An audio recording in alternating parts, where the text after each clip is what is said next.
வந்துடுறேன். நீ 10 காசு தரேன்னு சொன்னேன். வந்து தரேன். நீ தர மாட்டேமா. வந்து தரேன்டா. நீ தர மாட்டேமா. நீ தர மாட்டேமா.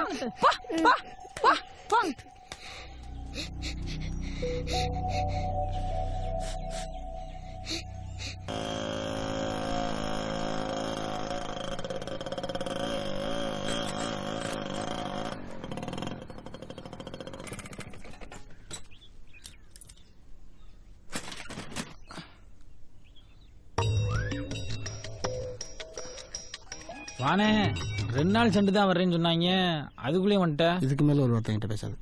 நான் அவங்ககிட்ட எதுவும் பேச விரும்பல. ஒரு தடவை பேசுனதுக்கே போதுமான பட்டேன்டா. ஏய், இங்க இவன் என்னடா பண்ணிட்டு இருக்கான்? அண்ணே சாவியை போட்டாருண்ணே, அதான் தேடிக்கிட்டு இருக்காரு. எப்படி இருக்கா?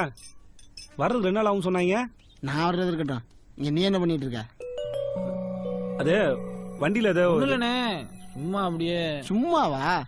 இந்த இருக்காருல உங்க மெக்கானிக்கு, இவரே வச்சு பாத்துக்க. அண்ணே ஒண்ணும் இல்ல, சும்மா தானே பாத்துக்கணும். ஆள் கலக்க வச்சுட்டு என்ன மாட்ட வேண்டியா? இல்லண்ணே, நான் சும்மா வண்டி கொடுத்து வேலை செய்ய சொன்னது இல்லாம இதுல இது வேறயா? எங்க வண்டி ஒண்ணு ஓட்ட வண்டி கிடையாது. ஓ, உனதோ உன் வண்டியெல்லாம் ஒண்ணு சரி பண்ண முடியாது. தூக்கி காயலாங்கல்ல. தெரியும், நீ போ. ஏய் தம்பி ஐயோ கோச்சிக்கிறாதீங்க. என்ன பிரச்சனை? ஐயா நம்ம வண்டி ஓட்ட வண்டிக்கிறேன், இந்த சுற்று முடிக்கிறா. கோச்சிக்கிறேன் தம்பி, நீங்க பாருங்க. அப்புறம் என்னங்க, ஏற்கனவே அந்த வண்டி ஓடுமா வரலையான்னு தெரியல. இந்த லட்சத்துல ஆள் கால் கைய வச்சா ஏன்டா? ஐயா நான் ஒண்ணும் பண்ணலையா. நீங்க பாருங்க. உங்களுக்கு யார் எங்க வைக்கணும் தெரியல. டிரைவர்லாம் வைக்க வேண்டிய இடத்துல வைக்கணும்.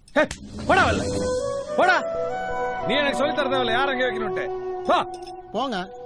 பத்தி வர வெளில விட. என்னை தவிர அந்த வண்டியை சரி பண்ணுறாங்க.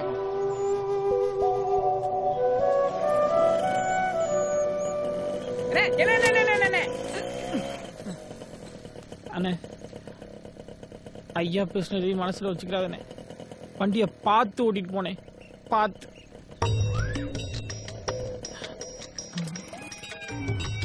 இதுக்கு மேல நான் அப்புறம் வண்டியில போவேன். வீடு வரைக்கும் நடக்க விட்டுறேன். விளங்காம போயிடுவாடா.